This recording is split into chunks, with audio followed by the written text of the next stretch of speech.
Assalamualaikum warahmatullahi wabarakatuh. Ya teman-teman, masih bareng saya Heru di channel ini Jejak Heru. Dan kali ini ada teman kita, Mas Agus. Oke, selamat datang Mas Agus di Rimba Bujang. Ya, dulu lama di Rimba Bujang, Mas.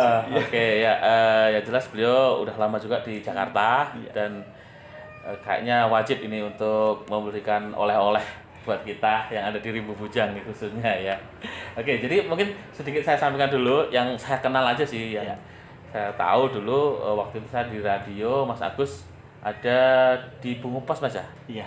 Bungo Pos. Jadi wartawan. Beliau adalah wartawan ya dari Bungo, kemudian entah gimana ceritanya sampai di Jakarta sampai sekarang masih jadi wartawan ya. Oke, iya. Mas. Jadi oleh-olehnya tentang pengalamannya silahkan nih Mas. Gimana dulu? Ya. Sebelum dari Rimbo, dari mana dulu Mas? Oke, langsung saja ya. Berarti ini silakan. Menceritakan bagaimana pengalaman saya terjun atau masuk ke dunia jurnalistik sampai sekarang gitu ya Mas ya. Oke, betul. Jadi tadi sebenarnya saya kesini itu, saya sebenarnya lahir dan besar di Jawa Mas, tepatnya di Klaten. Oh di Klaten. Iya. Tepat di Klaten. Saya lulus kuliah itu tahun 2007 gitu kan. Terus saya punya saudara di sini di Unit 10 Jalan Malo. Saudara saya itu di sana, Pak di saya ada 2, Om saya ada 2. Itu memang satu jalur orang Klaten ya? Iya memang seperti itu. Nah saya punya keinginan waktu itu setelah saya lulus kuliah gitu ya, saya pengen berkunjung lah ke Rimba Bujang gitu ya. Karena ya memang ajakan dari saudara-saudara saya, Gus kapan ke Rimba Bujang seperti itu kan. Nah, waktu itu saya lulus kuliah tahun 2007 ke Rimba Bujang. Sebenarnya niatnya itu main-main Mas, aja, bukan ya? Untuk cari kerja gitu ya. Okay. Seperti itu. Tapi karena saya lulus kuliah gitu ya, ya saya iseng baca-baca koran. Waktu itu Pak D saya gitu ya, itu bukan langganan koran sih, tapi sering beli koran. Saya lihat waktu di Radar Bute. Itu wartawan. Saya iseng-iseng lah ngelamar di situ Mas. Oh jadi pertamanya di Radar Bute di Radar ya? Bute justru. Iya gitu kan. Saya ngelamar di Radar Bute. Setengah tahun di Radar Bute saya pindah ke Bungo Pos. Gitu. Ini Radar Bute itu jadi teman-teman Radar Bungo Tebo, kemudian Bungo Pos ini juga sama-sama punyanya Jawa Pos ya. Jadi beda lokalnya beda, tapi bosnya sama. Seperti itu. Nah, jadi itu tadi tahun 2007 saya jadi wartawan sampai akhirnya tahun 2014 saya jadi wartawan di Bungo Pos itu tadi gitu ya. Tapi mungkin yang jadi pertanyaan teman-teman, bagaimana ceritanya sekarang saya ada di Jakarta gitu ya. Untuk diketahui bahwa sekarang saya di Jakarta dan masih jadi wartawan gitu ya. Untuk ceritanya sendiri, jadi waktu itu saya sudah gimana ya? Mungkin merasa bosan atau pengen cari suasana yang lain gitu ya. Pengen cari suasana yang lain. Terus waktu itu saya ngelamar jadi wartawan di Jakarta. Seperti itu. Jadi ngelamarnya di sini atau langsung ngelamar di sini Mas? Online ya? Gitu. Waktu itu saya posisi masih wartawan Bungo Pos. Tapi saya pengen cari suasana yang lain. Gitu karena kan? Udah lama juga ya, 2007 udah lama. Sampai 7 tahun 7 tahun ya gitu kan. Nah terus ngelamar di Jakarta, alhamdulillah ada panggilan Mas. Ya mungkin itu udah jalan gitu Mas ya. Saya menimba ilmu, cari pengalaman wartawan di sini gitu ya. Akhirnya saya itu ke Jakarta, jadi wartawan di Jakarta. Sebenarnya saya sudah pindah dua kali sih di sana ya. Pertama itu saya wartawan di media majalah dan media online Warta Ekonomi. Oh Warta Ekonomi itu, Mas ya? Warta Ekonomi. Itu kan satu media saya pikir di internet cukup dikenal ini ya, Warta Ekonomi. Gitu kan. Tapi 2 tahun belakangan ini, 2 tahun terakhir ini saya sudah pindah ke media infobrand.id. Oh gitu. Nah, jadi kalau boleh saya ceritakan gitu ya, media Warta Ekonomi itu fokus ke ekonomi, perkembangan ekonomi dan bisnis di Indonesia gitu ya.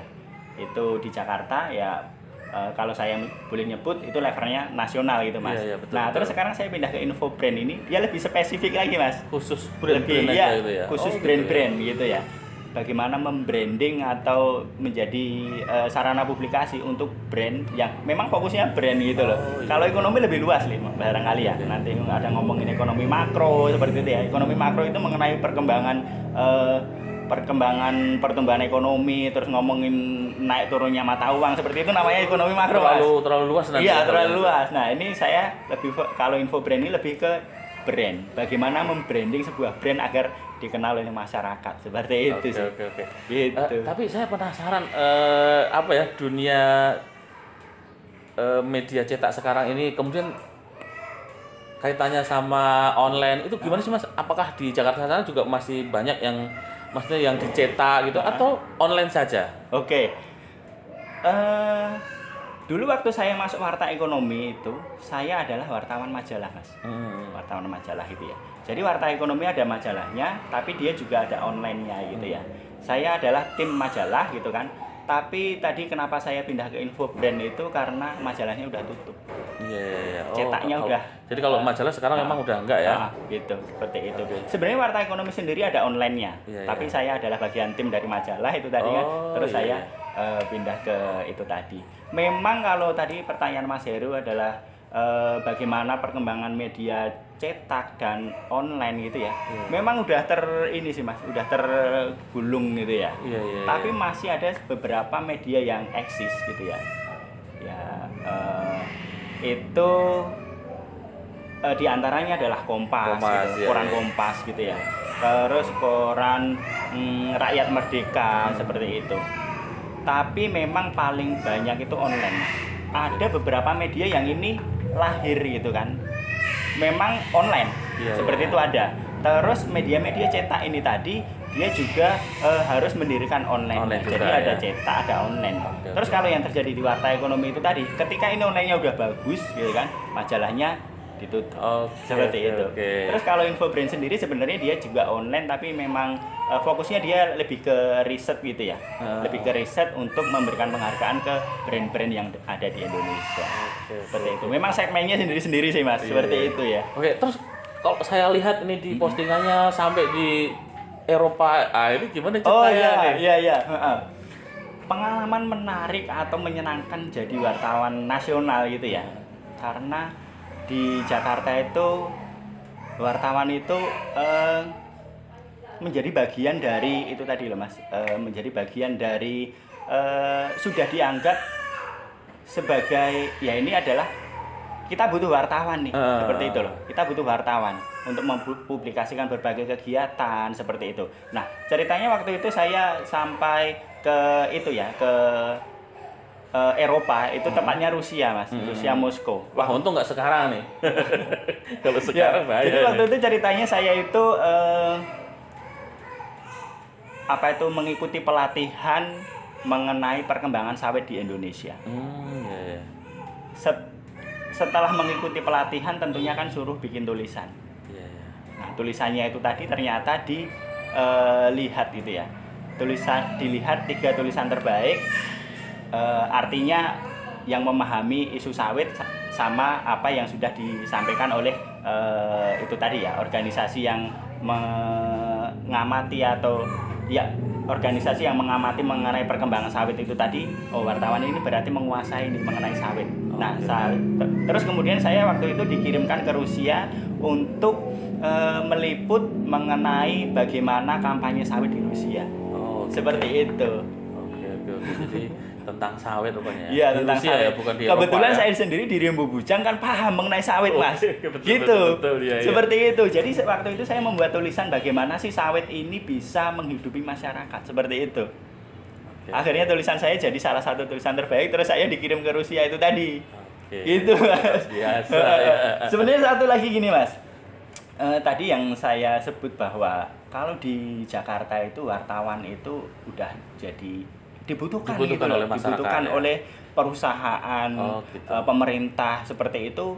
Jadi segala macam kegiatan pemerintah atau perusahaan gitu mereka berusaha mencari wartawan. Jadi gitu. malah dicari ya. Malah dicari untuk meliput kegiatan dia. Masih beda kalau itu. Sama di sini kita jadi apa ya YouTuber receh aja gitu kan.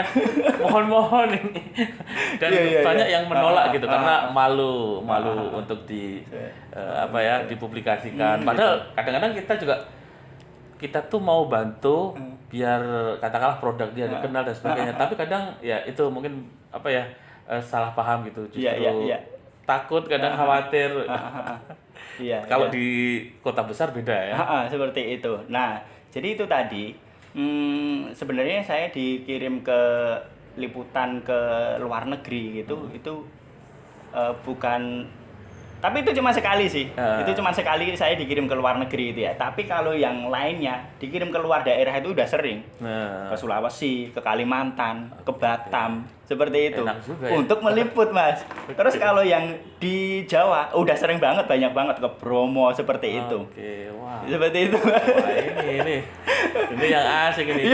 Kerja sambil jalan-jalan ya. Iya, seperti itu. Oke, kalau kita mau ngevlog ya modal sendiri. Iya, seperti itu, Mas. Asiknya jadi wartawan di Jakarta seperti itu sih. Saya agak nggak nyangka juga sih. Artinya kalau akhir-akhir ini saya pikir dunia wartawan tuh udah hampir-hampir nggak ada gitu. Rupanya masih jalan dan bisa untuk ya katakanlah menghidupi lah kayak gitu ya. Oke, dari apa ya pengalaman Mas Agus tadi dari awal di Rimbu Bujang sampai sekarang di Jakarta. Apa kira-kira pesan yang bisa disampaikan ke khususnya generasi muda Rimbu Bujang, di mana ya bisa dibilang sini kan daerah ekstra migrasi yang barangkali kalau dibandingkan dengan di Jakarta ya jauh lah, kita masih dalam tanda kutip kampung lah seperti itu. Nah gimana sih agar kita khususnya remaja atau anak muda itu bisa semangat, kita kaitkan tadi dengan pengalamannya Mas Agus tadi. Oke. Gini sih Mas, menurut saya gitu ya. Dari pengalaman saya itu tadi, saya sendiri ya dari kampung asalnya gitu kan. Saya jadi wartawan ya dari wartawan daerah, Mas, gitu kan. Seperti tadi yang Mas anggap wartawan daerah dianggap receh gitu ya. Tapi asalkan kita punya kemauan gitu ya, punya kemauan pengen jadi lebih baik gitu ya, itu menurut saya ada itu sih Mas, nanti ada jalannya gitu ya.